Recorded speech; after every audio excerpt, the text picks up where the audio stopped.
Hi guys, very good evening to you. My name is Utkarsh and welcome to the YouTube channel of Legal Edge by Top Rankers. We are almost in the month of April, right? All mid-April भी हो गया है. And up we have around 220 to 30 days at max. But यहाँ से जो अगले 200 दिन है वो सबसे ज्यादा इम्पोर्टेंट क्योंकि उसके बाद ऑलमोस्ट जो भी आपने ये 200 डेज में बिल्ड किया होगा उसी को बस आप थोड़ा सा और एक्सटेंड कर रहे होगे and there will be a lot of days for all the 12th students उनके लिए तो बिल्कुल ऐसा होने वाला है कि there will be few days even weeks where they are not able to prepare because of their school के examinations या school के commitments and all these things, right? तो यहाँ से अगले 200 दिन हमें क्या करना है, क्या हमारी स्ट्रैटेजी होना चाहिए, कौन सी गलतियां नहीं करना है, इन सारी चीजों पे हम आज एक छोटा सा डिस्कशन करने वाले हैं, right? So I have divided this video in different sections, right, in different phases, so that हमें पता हो क्लैरिटी के साथ कि कब हमें क्या करना है. एंड यस, थोड़ा बहुत चेंजेस हो सकता है बट ट्राई करना है कि हम उस पर स्टिक करें, राइट? सबसे पहले द कॉन्स्टेंट्स जो हमें हर रोज करना है, राइट, या जब भी उसकी फ्रीक्वेंसी होती है उसके अकॉर्डिंग हमें वो काम करते रहना है. Number one would be the newspaper analysis. Please ध्यान रखना, न्यूज़पेपर रीडिंग, न्यूज़पेपर एनालिसिस वो जीके के लिए होगा. कुछ पार्ट उसका करंट अफेयर्स भी है but a lot of it is for reading. Mainly reading and comprehension is very important, right? So how quickly you can read and comprehend will decide कि कितने ज्यादा और कितने accurate मेरे नंबर आते हैं, कितने accurate मेरे क्वेश्चंस आते हैं. जस्ट मेक श्योर कि इस पर हम बहुत ज्यादा टाइम दें एंड रेगुलर रीडिंग करें. I know a lot of students do this mistake कि वो शॉर्टकट ढूंढने लगते हैं इसका, राइट, कि थोड़ा सा चैट जीपीटी पे डालते हैं, जीपीटी पे उसकी 50 वर्ड्स की समरी आ जाएगी. प्लीज वो काम करने की जरूरत नहीं है because you have to read it completely, understand and form और even answer the questions. For example, तुम्हें पता है कि इंग्लिश में सीआर में वो किस टाइप के क्वेश्चंस आते हैं. Read a passage, you have the questions, answer करने की कोशिश करो कि इस पैसेज में क्या assumption निकल रहा है, क्या इन्फ्रेंस है, क्या मेन आइडिया है, क्या टोन है. इन सारी चीजों से you will practice a lot, right? और even you can get it check from your faculty as well, right, कि जो भी मैंने आंसर किया क्या वो सही था कि नहीं था. तो करंट अफेयर्स वाला पार्ट है, वो भी एक इंपॉर्टेंट पार्ट है बट उसके अलावा जो रीडिंग एंड कॉम्प्रिहेंशन है उसमें भी न्यूज़पेपर हमारी बहुत हेल्प करता है. जस्ट मेक श्योर कि जो भी क्लास में टॉपिक्स पढ़ा रहे, अ lot of you would be starting now, right, या थोड़ा बहुत स्टार्ट भी करते हैं, well and good, but please try करना है कि जो भी क्लास में पढ़ाया जा रहा है you are done with that in the form of questions. For example, अगर मुझे क्लास में कल परसेंटेज पढ़ाया गया and if I haven't solved the questions मुझे वो कॉन्फिडेंस नहीं आएगा, राइट? अगर मुझे कॉन्ट्रैक्ट्स पढ़ाया जा रहा है, ऑलमोस्ट कॉन्ट्रैक्ट्स खत्म हो गया है, I need to solve a lot of questions of contracts so that I know कि क्या मुझे बन रहा है नहीं बन रहा है, right? Same goes for CR as well, English as well. तो जो भी टॉपिक पढ़ाया जा रहा है ट्राई करो कि आप उसको क्वेश्चंस के थ्रू कॉन्क्रीट करते जा रहे हो, राइट? तो जो मैंने क्लास में थोड़ी थ्योरी सीखी और थोड़ा इंप्लीमेंट किया, बहुत जरूरी है कि मैं उसको क्वेश्चंस के फॉर्म में भी प्रैक्टिस करूं सो दैट आई नो कि अगर मैं गलत भी कर रहा हूं तो वो कहाँ गलत हो रहा है एंड फिर मेरा टॉपिक कंप्लीट हो. इट शुड नॉट हैपन कि क्लासेस सारी देख ली, देखा हुआ है सब कुछ बट क्वेश्चंस प्रैक्टिस नहीं किया बिकॉज वो अच्छे से टॉपिक्स कवर नहीं हुए, वो कंप्लीट नहीं हुआ है तुम्हारा टॉपिक, राइट? आंसर जब मॉक में क्वेश्चंस करोगे वेरी गुड चांस कि वो नहीं बने. तो हर टॉपिक क्वेश्चंस के साथ कंप्लीट करना होगा. Next, mock analysis after every mock. मतलब ऑब्वियस ही है बट ट्रस्ट मी बहुत ज्यादा जरूरी है. बहुत बहुत सारे बच्चे ये गलतियां करेंगे. यू हैव टू ट्राई कि तुम वो नहीं हो एंड मेक श्योर कि after every mock you are doing mock analysis, right? अगर मॉक एनालिसिस मिस किया वो मॉक देने का बहुत ज्यादा यूज नहीं निकलेगा. एंड दैट्स व्हाई तुमने अभी नोटिस भी किया होगा लीगल एज के टेस्ट सीरीज में that we do not have a lot of mocks. क्यों? उसका भी एक रीजन है. अभी because you are starting your prep, right, बहुत जरूरी है कि आपने एक मॉक दिया, 3 4 5 घंटे उसका एनालिसिस करो, समझो कहाँ गलत जा रहे हो. अभी बहुत ज्यादा मॉक्स देना तुम्हारे लिए हेल्पफुल नहीं है बट हर मॉक का एनालिसिस, हर मॉक का स्कैन करना, समझना कहाँ गलत जा रहे हो, ऑफिस में इंप्रूव करना, वो ज्यादा जरूरी है, राइट? तो just make sure that after every mock 3 4 5 घंटे आराम से हर सेक्शन हमने एनालाइज किया, देखिए, मिस्टेक कॉपी, इससे related make a mistake copy, right, so that you know कि लेट्स से मॉक वन में, मॉक टू में किस टाइप की मिस्टेक्स हो रही है. राइट? तो मुझे क्या क्या जानना है, द टाइप ऑफ मिस्टेक, ऐसा क्यों हुआ होगा, and what could be the correct approach, right? There can be a number of reasons. For example, while I was attempting QT, I was not very focused because it was my last section. तो last section तक आते आते बहुत ज्यादा fatigue हो गया था, मैं एकदम बिल्कुल क्वेश्चंस नहीं कर पा रहा था, फोकस था ही नहीं. There can be a number of reasons. It's just that you need to note down the reasons so that you can improve on it. So that जब एक महीने 2 महीने बाद मैं वापस इसको देखूं तो मुझे समझ में आएगा ये सारी प्रॉब्लम्स सॉल्व कर लिए. ऑब्वियसली आगे चल के और भी प्रॉब्लम्स होगी. इट्स जस्ट दैट तुम्हारे पूरे पूरे ये जर्नी में अगले 7-8 महीने में you will be doing a lot of mistakes, but we have to ensure कि जो गलती हमने एक बार दो बार कर दी है वो रिपीट ना हो, राइट? जो गलती हम अप्रैल मई में कर रहे हैं वो अक्टूबर नवंबर में ना हो. तो अगर आप मिस्टेक कॉपी बनाते हो तो at least you would know the type of mistakes that you had been doing, right? And फिर उसको अवॉइड करने की कोशिश करेंगे. Now let's start with phase 1. I am assuming कि हम यहाँ से स्टार्ट कर रहे हैं, right? We are starting from today. It is absolutely fine अगर आपने पहले से स्टार्ट किया हुआ है, बहुत बढ़िया चीज है. First, basic theory of every subject, as in contracts, crime, consti, percentage पढ़ाया गया होगा, सीआर हो, इंग्लिश हो, तो आपने बेसिक थ्योरी की होगी, राइट? जस्ट मेक श्योर कि अपन ने जैसे डिस्कस किया थ्योरी के साथ हमने क्वेश्चंस भी सॉल्व किए हो. ये बहुत बहुत बहुत ज्यादा जरूरी है, right? Then next is alternate day topic test या सेक्शनल टेस्ट. अभी के लिए इवन सेक्शन टेस्ट भी नहीं दोगे तो चल जाएगा.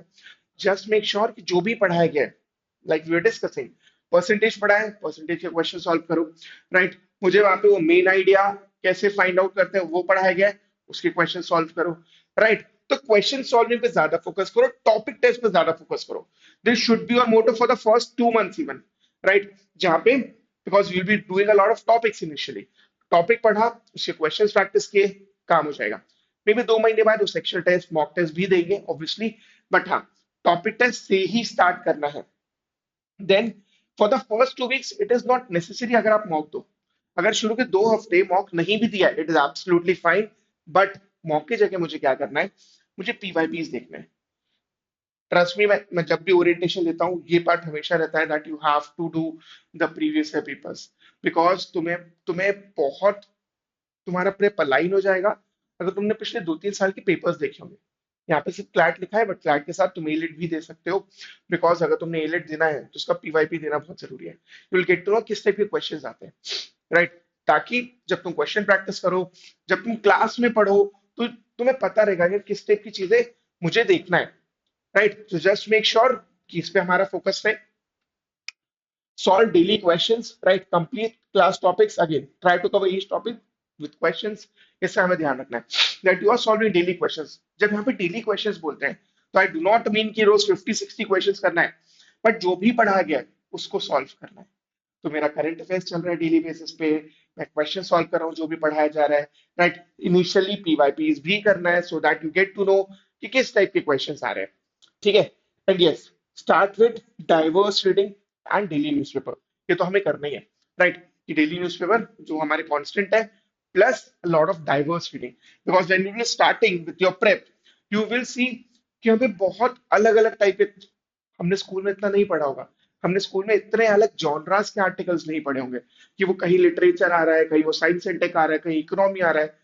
There will be few genres where you will get stuck and is absolutely fine. It's just that कि मुझे थोड़ा रीडिंग बढ़ाना होगा. We don't know कि किस चीज पे आ जाए. हो सकता है इंग्लिश में कोई लॉ का पैसेज आ जाए, ऐसा हो सकता है कि सीआर में साइंस एंड टेक का पैसेज आ जाए. तो जितना ज्यादा रीड करोगे, जितना ज्यादा डाइवर्स रीडिंग होगी, उतना बेटर होगा. ट्राई करो कि हम यहाँ से स्टार्ट करें with diverse reading and daily newspaper. Daily newspaper से टॉपिक्स पता चलेंगे and diverse reading for understanding, right? Then moving to the next phase, which will be from day 51 to 120. तो बेसिक 70 दिन का ये जो तुम्हारा फेज है, this will be very very crucial. Because यहाँ से जो तुमने थोड़ा बहुत बेस बनाया होगा इन द फर्स्ट 50 डेज, वो बहुत कॉन्क्रीट होने वाला है, राइट? एंड यहाँ पे सारी चीजें, ये थोड़ा बोरिंग पीरियड होगा, ये भी ध्यान रखना. यहाँ पे lot of people, lot of aspirants give up, कि ब्रेक ले लिया, 2 हफ्ते का ब्रेक लिया, वो 2 महीने का ब्रेक हो गया. इस टाइप की चीजें बहुत ज्यादा होती है. यहाँ पर डिसाइड होता है कि कितने लोग हैं जो वो टॉप 1000, 2000, 3000 में आते हैं, राइट? आगे चल के वो फिर रैंकर्स में भी कन्वर्ट होंगे, बट यहाँ पे जर्नी में रहना बहुत जरूरी है. अब क्या करना है, वन मॉक पर वीक, तो by 51 days, you would be somewhere around कितना 1.5 months. Now it is important that you do weekly mocks. Sunday को मॉक है या जब भी मॉक है मॉक दो, मॉक के बाद मॉक एनालिसिस करना है, बिकॉज तब तक यू वुड हैव इस पूरे फेज को कंप्लीट करने में you would have done around 30-40% of the syllabus. And please understand a lot of kids have this query, sir पूरा जब सिलेबस हो जाएगा उसके बाद करना चाहिए. Your paper is more of reading, जो तुमने की है, इंग्लिश रीडिंग एंड कॉम्प्रिहेंशन वो तुमने किया है, तो हमें बहुत डिफिकल्टी नहीं होना चाहिए to solve the paper. Right, attempt कर सकते हो, हाँ थोड़ा स्पीड में थोड़ा फोकस में प्रॉब्लम रहेगा, बट दैट इज डूएबल, किया जा सकता है. Revision of current affairs super duper important. And phase one में लिखा नहीं है, but obviously it is understood कि मैं डेली करंट अफेयर्स करता जा रहा हूँ. फॉर ऑल द एलिटियंस वो 4 PM क्लास हो रही है, वो क्लैट पोस्ट हो रहा है, कोई बैकलॉग नहीं होना चाहिए. Right, if you are starting from the month of April, please try करो कि अभी का जो बैकलॉग है जैन टू मार्च वो तो ठीक है, बट अब कोई बैकलॉग नहीं होना चाहिए. जैन टू मार्च का भी जो बैकलॉग है वो कवर हो जाएगा. We will be having marathon sessions, right, for all the elitians will be having marathon sessions in classes जहां से आपका पूरा रिवाइज हो जाएगा. So don't worry about that, but just make sure कि यहां से कुछ ना बचे. And yes, revision of current affairs Jan to June, इसको तुम जितनी ज्यादा बार करोगे उतना बेटर होगा before September October. I would suggest कि ये 2 से 3 बार हो जाना चाहिए before you enter the month of September, because उसके बाद हमारे दिमाग में पूरे टाइम वो जुलाई अगस्त सितंबर अक्टूबर जैसे हम एग्जाम के पास आते जाएंगे ना, वो करंट अफेयर्स इंपॉर्टेंट होता जाएगा. एंड यूजुअली देखा भी गया है कि पिछले 6 महीने का करंट अफेयर्स ज्यादा पूछा जाता है. दैट डज नॉट मीन कि यहाँ का इंपॉर्टेंट नहीं है, because if you are aiming to be in top 100 ranks, top 500 ranks, top 1000 rank, तुम्हें पूरा कवर करना होगा. You can not miss out on anything. इसीलिए जितनी ज्यादा बार अभी रिवाइज कर लोगे उतना इजी होता जाएगा. And yes, since it would have been few mocks जो तुमने दे दिए होंगे and all those things, very important कि यहाँ पे तुम weak sections weak topics identify करो. For example, a lot of kids have weak genres के फॉर्म में literature, science and tech, economy, history, psychology, philosophy. These are some of the common weak genres, right? Same goes for topic as well. It could be enough to talk about QT. It can be ratio proportion, right? Can be profit loss discount. It could be SICA. Example ले रहा हूँ बस. तो इस type के topics identify करो. Legal में it could be contracts, let's say consti के कुछ आर्टिकल्स जहाँ के पैसेजेस आते हैं तो you don't feel very comfortable answer, right, and understanding. तो ये बहुत जरूरी है कि you identify the weak topics, weak sections and work upon them, right. ये बहुत बहुत जरूरी हो जाएगा इस फेज से. Now the third phase, day 121 से लेकर 170, अगेन 50 डेज का फेज है. Now you would be in the month of almost August, September, October when we are doing this, right? तो just make sure कि यहाँ पर मॉक्स बढ़ेंगे हमारे, राइट. मॉक एनालिसिस की इंपॉर्टेंस होगी, वो वीक टॉपिक्स वीक सेक्शंस की होगी, सेक्शनल टेस्ट की होगी. सो इस फेज में तुम्हें मॉक देना है. मॉक अभी भी अपन वन मॉक पर वीक दे रहे हैं, कभी कभी दो भी हो जाएंगे वो, जैसे जैसे फेज के पास आते जाएंगे. Most probably in the month of September October वो वीकली 2 मॉक्स हो जाएंगे, राइट. वो ग्रेजुअली बढ़ता जाएगा, बट इंपॉर्टेंट है that you do this. Practice 70 to 80 questions daily of the 2-3 subjects. अब वो 2-3 सब्जेक्ट्स कौन से हो सकते हैं? It could be English, legal, AR, QT, CR. ये सारे टॉपिक्स आपको करते जाने, ये सारे सब्जेक्ट्स के क्वेश्चंस प्रैक्टिस करना है. एंड एक बार में इस पॉइंट ऑफ टाइम पे you should have made this habit of sitting for 2 hours. तो जब भी प्रैक्टिस करो, जब भी बैठो, जब भी सिटिंग हो तुम्हारी, just make sure that you have a habit of sitting for 2 hours. वो दिन में अगर 2 बार 3 बार है, that's a very good habit. Even you should try from the first phase और सेकंड फेज इटसेल्फ, राइट. कि अगर मैं अभी प्रेप स्टार्ट कर रहा हूँ, इट इज एब्सोल्युटली फाइन. अगर 1 घंटा की सिटिंग है, 1 hour की सिटिंग, इट्स एब्सोल्युटली फाइन. अगले महीने it could be increase to 1.5, then in the next 2-3 months it should be 2 hours, because तुम्हारा जो एग्जामिनेशन है वो 2 hours का है. And trust me, it becomes extremely difficult sit for 2 hours, solve a lot of questions. तो वो focus develop करने के लिए अपनी नॉर्मल प्रैक्टिस में आ जाए of 2 hours of sitting, that will help you a lot. Revision of current affairs, again July August, right, सितंबर भी जैसे जैसे फेज आगे बढ़ता जाएगा वो होता जाएगा. And yes, you have to start with static GK, ठीक है. तो अगर अगर इससे पहले कर सकते हो, सेकंड फेज में कर सकते हो, वेल एंड गुड। अदरवाइज इस पे, बिकॉज अब थोड़ा टाइम हो चुका होगा, you would have done 60-70% of the syllabus, right. CLAT AILET में बहुत डिफरेंस नहीं है, बट हाँ कुछ डिफरेंस तो है। तो स्टैटिक जीके करना होगा for AILET. AILET based if you are, क्योंकि तब तक तुम्हारा मन बन चुका होगा कि क्या तुम्हें एलेट देना है कि नहीं देना है। अगर देना है तो you need to practice for ALET specific sections as well. For example, वो statement based questions, right? English में grammar ज्यादा हो गया, principal fact based questions when it comes to legal reasoning, static GK again for the GK part, right? Even though total 30 marks है, but static GK कितना आएगा, कहाँ से आएगा, वो बहुत डिफिकल्ट है प्रिडिक्ट करना, तो you'll have to do it completely. तो मेक श्योर कि यहाँ पे हम अपना एलिट पे भी फोकस बढ़ाए। एंड यस, ये तो कांस्टेंट ही रहेगा, राइट। तो सेकंड थर्ड फोर्थ फेज में ये चीज कांस्टेंट है कि weak topics weak sections identify करो, मिस्टेक कॉपी में लिखो कौन से वो पैटर्न डेवलप हो रहा है, एंड क्वेश्चंस प्रैक्टिस करो।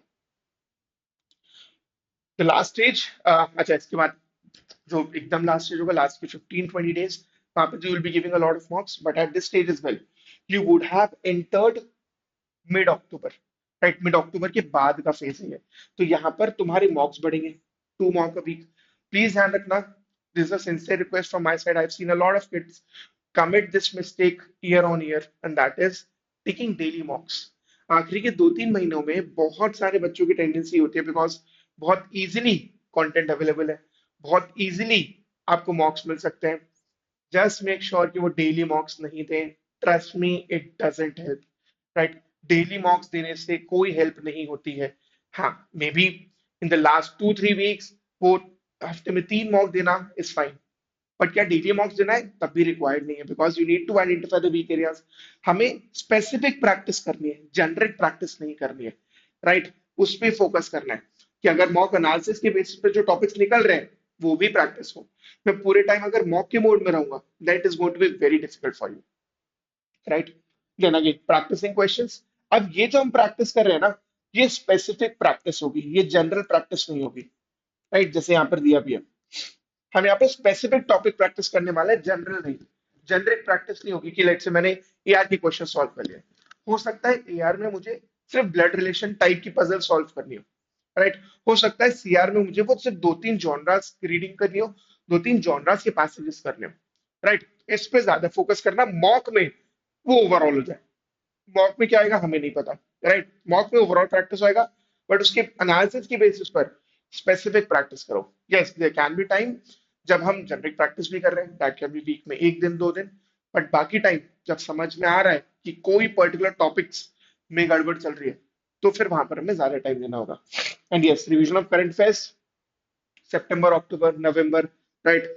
नवंबर का भी स्टार्ट हो जाएगा, तो जस्ट मेक श्योर कि पूरा रिवीजन हो, बिकॉज उसके बाद अगेन यू वुड वांट कि एक बार जैन से लेकर वो मिड नवंबर तक का पूरा पूरा रिवीजन हो, एक बार 2 बार होना ही चाहिए। तो जस्ट मेक श्योर कि इन सारी चीजों को हम कवर करें। कॉन्स्टेंट्स जो हमें हर रोज करना है, या जब भी उसकी फ्रीक्वेंसी हो, जैसे मॉक मॉक हुआ है, मॉक एनालिसिस होना चाहिए, राइट। न्यूज़पेपर रीडिंग करनी है, डिफरेंट जॉनराज और डाइवर्स रीडिंग स्टार्ट करनी है। जो भी क्लास में टॉपिक पढ़ाया जा रहा है उसको कवर करना है with the help of questions, right. ये करते रहोगे, ट्रस्ट मी स्कोर इंप्रूव होगा। देयर विल बी टाइम्स जब स्कोर थोड़ा डिप कर रहा है, it is absolutely fine, it's just another phase, बहुत नॉर्मल है। बट हाँ, हमें लगे रहना है, गड़बड़ समझते रहना है और इम्प्रूव करते रहना है। That will be it from my side, thank you so much and stay safe.